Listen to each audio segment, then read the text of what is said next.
네, 안녕하세요. 신바람 국어교실의 신바람입니다. 자, 오늘 배울 교재는 꿈틀 중학국어 1.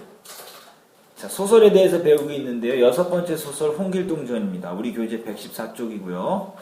자, 오늘도 열심히 공부해 주시길 부탁드리면서 자, 수업을 시작하도록 하겠습니다. 114쪽 가문단부터 시작하도록 하겠습니다. 홍길동전의 글의 종류가 무엇이냐? 소설이라고 이야기했으니까요. 뭐 그건 더 이야기할 필요는 없을 것 같고요. 중요한 건 홍길동전의 자세한 갈래가 고전소설이다라는 거 알고 들어가야 될 것 같습니다. 고전소설이다라는 거 알고 들어가시고요. 고전소설의 몇 가지 일반적인 특징이 있습니다. 그 일반적인 특징을 정리하고 수업에 들어가도록 하겠습니다. 고전소설의 일반적인 특징이 있습니다. 고전소설의 일반적인 특징.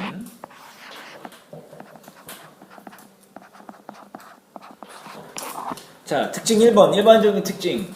소설에서 나오는 인물은 어떤 인물이 나오느냐. 성격이 변하지 않는. 처음부터 끝까지 악인이면 악인, 선인이면 선인인 그 평면적 인물. 그리고 전형적인 인물이 나온다라는 거죠.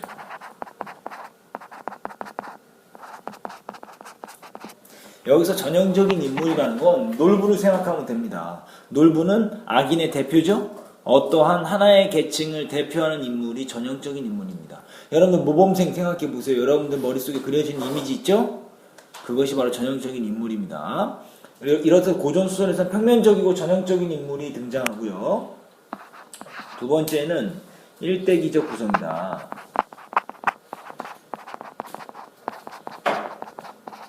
인물이 태어나서 죽을 때까지의 이야기를 다룬다라는 거죠. 일대기적 구성.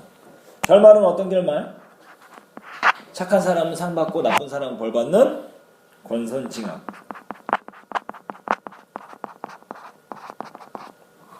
권선징악이라는 한자성 알죠? 선을 권하고 악을 징벌한다 이런 뜻입니다. 착한 게 살아라 뭐 이런 주제를 갖고 있는 것입니다. 자, 그리고 시점은 주로 어떤 시점입니까? 전지적 작가 시점이에요.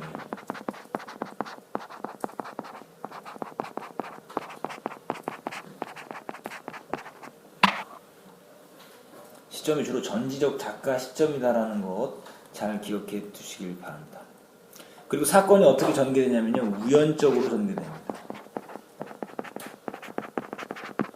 그리고 비현실적인 모습이 나타나기도 합니다.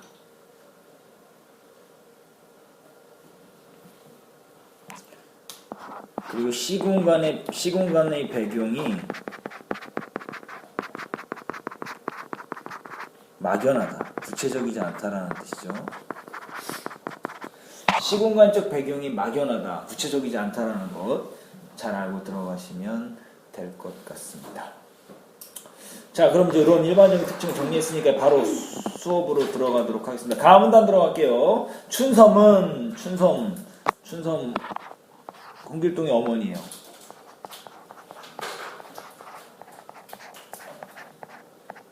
길동의 어머니.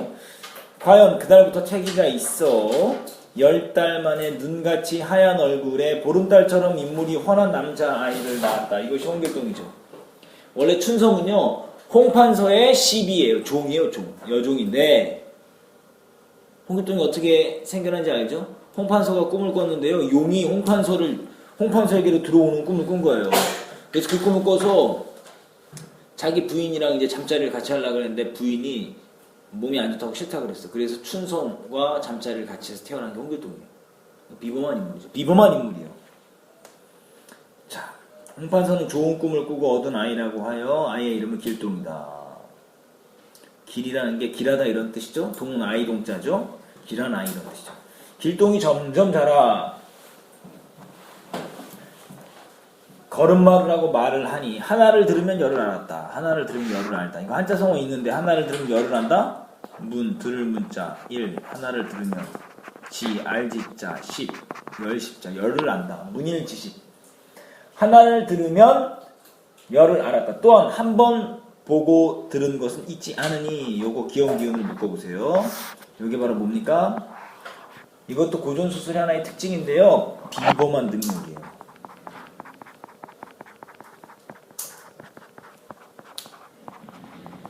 비범한 능력을 갖고 있다는 거예요. 한 번 보고 들은 것은 잊지 않으니 귀여워하지 않을 수가 없었다. 다만 홍판서는 길동이 첩의 몸에서 태어난 것을 몹시 안타까워하였다. 첩이나 종의 자식은 천하게 여기며 차별하던 시절이었기 때문이다. 첩의 몸에서 태어난 것, 이게 뭐예요? 갈등의 원인이에요.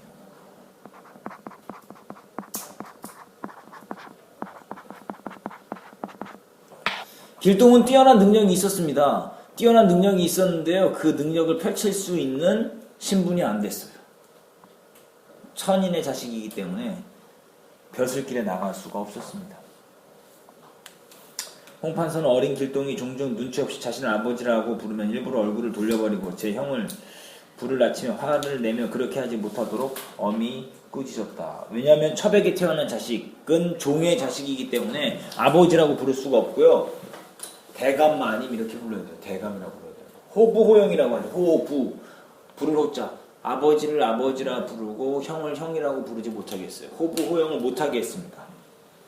자, 남남 길동이 자라 5살이 되자 더욱 총명하고 행동도 제법 의젓해졌다. 시간이 이제 흘렀죠? 어느 날 이런 길동을 보면 홍판서가 본부인을 원망하였다. 이 아이가 남달리 영특하긴 하나 첩의 자식이니 무슨 소용이 있겠소? 그 당시 사회 문화적으로 살펴보면 아무리 뛰어난 능력을 갖고 있어도 첩에게서 난 자식은 능력을 펼칠 수 있다 없다? 있다 없다? 없다라는 거예요. 그게 지금 문제인 거예요. 그때 부인이 고집을 부린 것이 원통할 뿐이요. 무슨 말씀이옵니까? 영문을 모르는 부인이 그 까닭을 물으니 홍판서가 아쉬운 표정으로 꿈 이야기를 들려주었다. 그때 부인이 내 말을 들었다면 부인이 이 아이를 낳았을 것이요. 홍판서의 꿈 이야기를 듣고 부인도 한숨을 쉬었다. 그 또한 하늘이 정한 일이거늘 사람의 힘으로 어찌하겠습니까? 지금 보면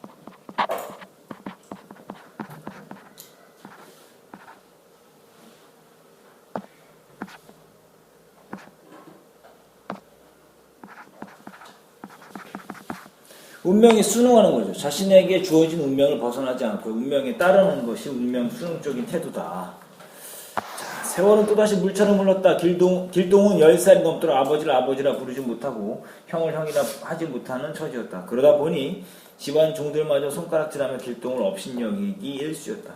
그의 9월 보름쯤이었다. 가을이죠? 달빛이 처량하고 시간적 배경은 언제입니까? 밤입니다. 가을바람 소스라며 마음이 더욱 울적하였다. 방에서 글을 읽던 길동은 문득 책상을 밀치며 긴 한숨을 쉬었다. 산의 대장부로 태어나 공자와 맹자를 본받지 못할 바야. 공자와 맹자를 본받지 못할 바야. 차라리 병법이라도 익혀 장수라도 되어야겠다. 요거 좀 잘 기억해 둬야 되겠죠.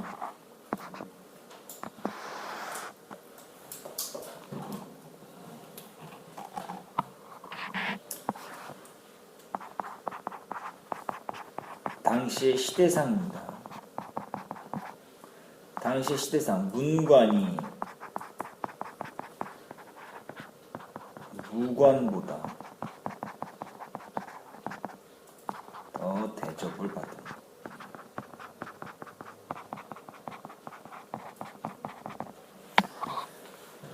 문관이라는 건 뭐냐면요. 지금으로 말하자면 이 정치인 생각하면 됩니다. 알았죠? 무관은 군인을 생각하면 돼요. 군인보다 정치인이 더 대접을 받던 세상이다. 이렇게 생각하면 되죠.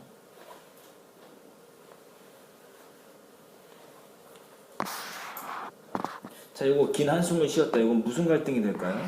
홍길동이 무슨 갈등이죠? 내적 갈등입니다.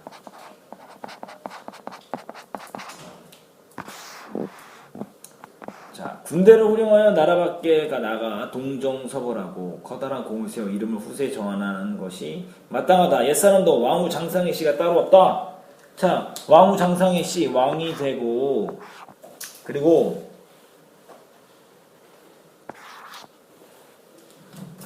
높은 계급, 높은 벼슬을 하는 사람의 씨가 따로 없다라고 했다라는 소리인데 이걸 뭐를 의미하냐면 만민 평등 사상을 의미합니다.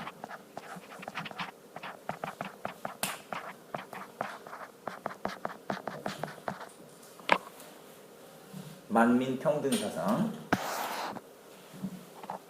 인간을 소중히 여기는 인본주의 사상이 드러납니다. 자, 슬프도다 세상 사람이 다 아버지와 형이 있어 스스럼 없이 부를 수 있거늘 나는 왜 그리하지 못하는가. 내적 갈등을 계속하고 있죠. 자, 이름을 후세에 전한다. 이거 한자성어로 입신양명이라고 하죠.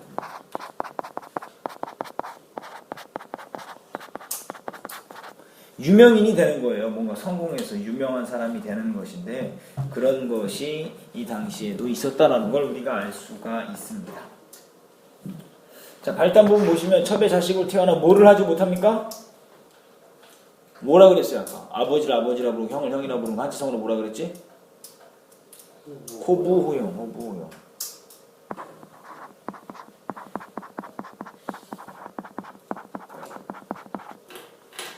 다음 거, 다음 페이지로 넘어가 보시죠. 115쪽입니다.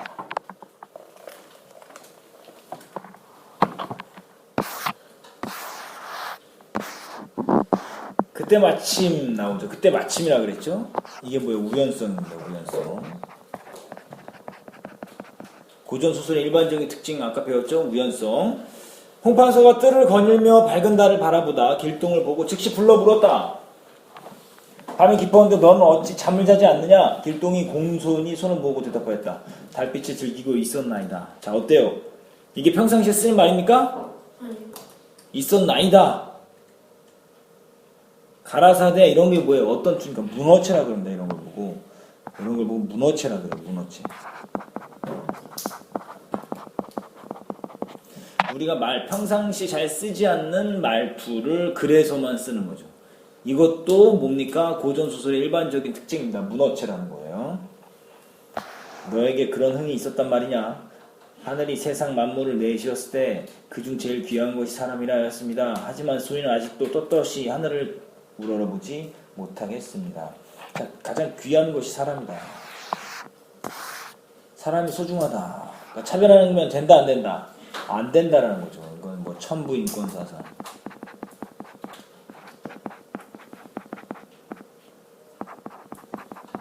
만민평등. 길동은 이런 생각을 하고 있는 거예요. 모든 사람이 평등한데 왜 차별하냐 신분으로. 능력이 있는데도 왜 능력을 펼치지 못하게 하냐. 그 소리를 하는 거죠. 자, 계속 가볼게요. 10살밖에 안 된 아이가 인생을 다 산 것 같은 이야기를 하니 홍판서는 어이가 없었다. 그게 무슨 말이느냐. 길동의 얼굴이 이내 붉어졌다. 소인이 대감의 정기를 받아 태어났으니 소인. 이건 뭡니까? 길동의 신분을 짐작하는 말이에요.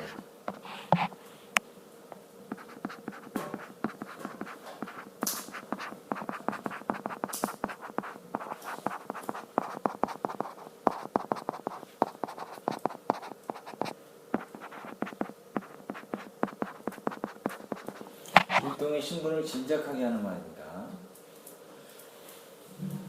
자, 길동이 천민에게서 난 자식이기 때문에 아버지를 아버지라고 부를 수 없고 이렇게 소인과 대감이다라고 부르고 있습니다. 자, 하오나 소인이 서러워하는 것은 아버지를 아버지라 부르지 못하고 형을 형이라 못하는 것입니다. 소인은 어찌 사람이라 하오리까? 이야기를 하던 길동의 목이 메었다. 홍판서가 그 말을 듣고 불쌍한 생각이 들었으나 그 마음을 위로해주면 마음이 방지해질까 염려하여 일부러 크게 꾸짖었다. 아, 이것도 홍판서의 뭐 내적 갈등이죠. 겉으로는 혼내지만 사실 속으로는 이해가 되는 거예요.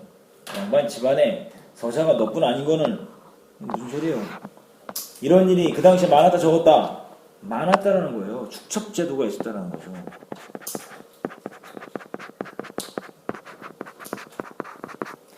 첩을 둘 수 있는 제도입니다. 첩 알죠? 본부인 말고 다른 부인.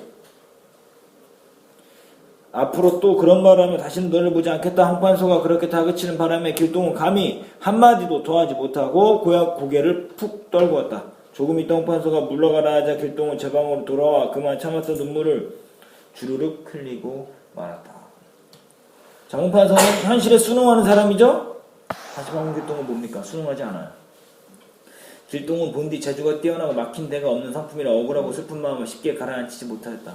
그리하여 밤마다 잠을 이루지 못하다가 밤마다 잠을 이루지 못한다. 한자성어 전전반칙이라고 합니다. 밤마다 이리 뒤척 저리 뒤척하면 잠을 이루지 못하는 걸 전전반칙이라고 해요. 마음속에 고민이 많아서 그런 거죠.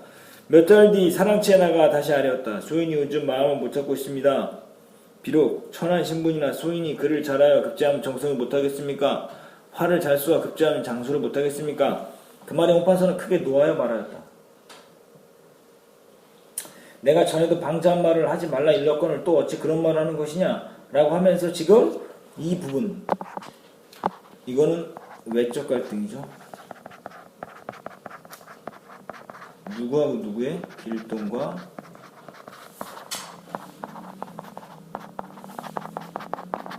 홍판서의 외적 갈등입니다. 길동과 홍판서의 외적 갈등이 이 부분에서 드러나고 있습니다. 홍판서가 이번에도 호통을 쳐 물리치자 길동은 제 어미를 찾아가 하소연하였다. 이제 어머니에게로 가서 하소연하는데 어머니하고는 신분이 같죠? 자, 어떻게 하소연하나 116쪽을 살펴보도록 하겠습니다.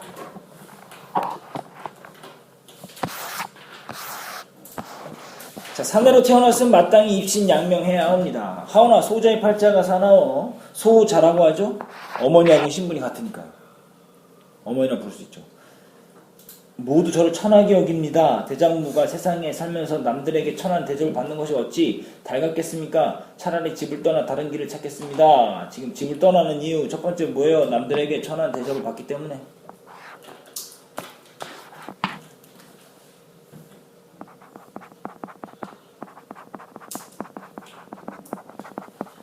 집을 떠나는 이유 1번. 집을 떠나 다른 길을 찾겠습니다. 집을 떠나는 이유 2번이 됩니다. 다른 길을 찾기 위해서 집을 나가는 거예요. 어머님께서는 어머니라고 부르죠? 너무 서운해 마시고 다시 소자가 다시 찾아올 때를 기다리소서. 춘섬이 깜짝 놀라 말했다. 양반 집안에 천한 신분으로 태어난 것이 비단 너뿐만이 아니일진데 내가 어찌 그런 생각을 이 애미의 애간장을 태우느냐. 이 어머니인 춘섬 역시도 현실에 순응하는 태도죠.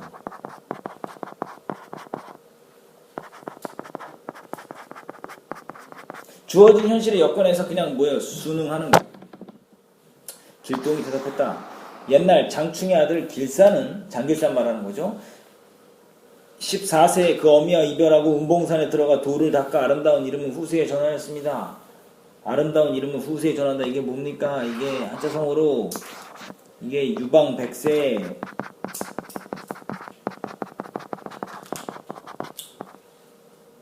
입신양명 다 똑같은 소리예요. 유방이라는 거 알죠? 한 고조, 한나라 고조 알죠? 초안지 다 읽어봤죠? 초안지에 보면 유방이 나오죠. 그 유방의 아름다운 이름이 백세까지 전해진다 이런 뜻이에요. 소자도 그를 본받아 세상을 벗어나려 하오니 어머님은 안심하고 기다리십시오.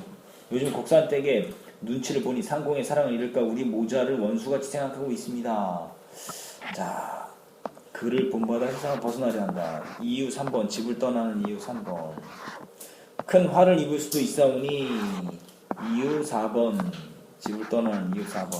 어머님께서는 너무 소자를 염려하지 마십시오 하니 어머니 또한 슬퍼하더라 하면서 불합리한 사회제도를 한 거예요. 집을 떠나려는 길동이죠. 자, 생략된 부분에 줄거리가 나오는데요. 곡산댁 초란이 보낸 자객을 물리친 후 집을 떠난 길동은 활빈당을 만들어 탐관오리 재물을 빼앗아 백성들에게 나누었습니다. 이 부분은 우리가 잘 알고 있죠. 임금은 포도청 군사들이 길동을 잡지 못하자 길동의 형에게 길동을 잡아들이라고 명령한다. 8도에서 8명의 길동을 잡아 올리자 임금은 홍판서에게 진짜 길동을 찾을 것을 명한다. 이제 길동 8명의 길동이 나옵니다. 유명한 부분이죠.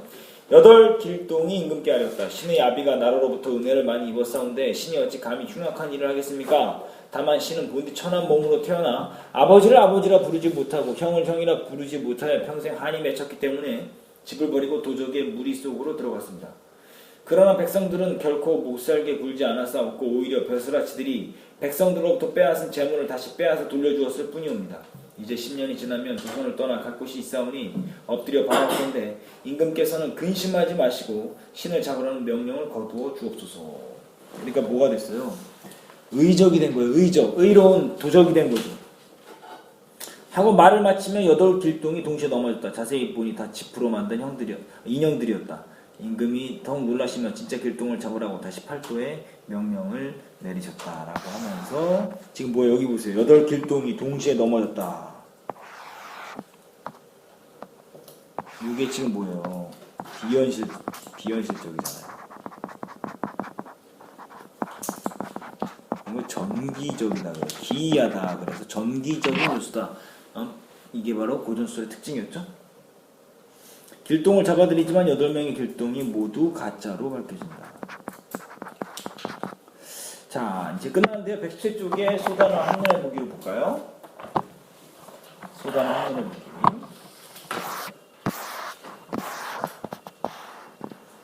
자, 고전소설이다라는 거 기억해 두시고요.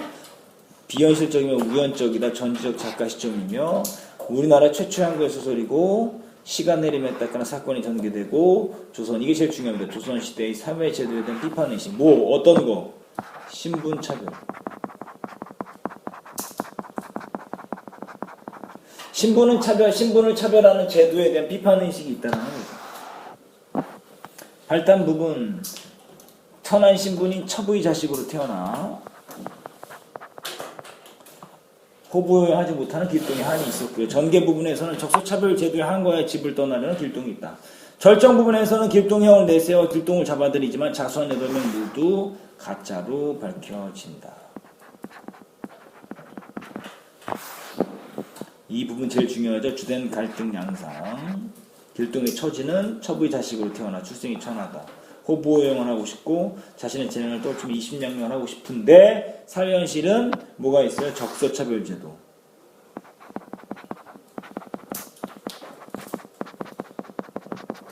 본부인에게서 난 자식을 적자라고 하고요. 첩에게서 난 자식을 서자라고 합니다. 서얼이라고도 하고요.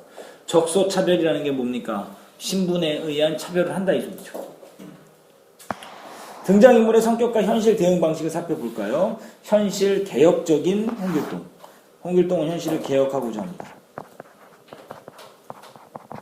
하지만 홍판소하고 어머니 춘성은 현실을 순응하죠.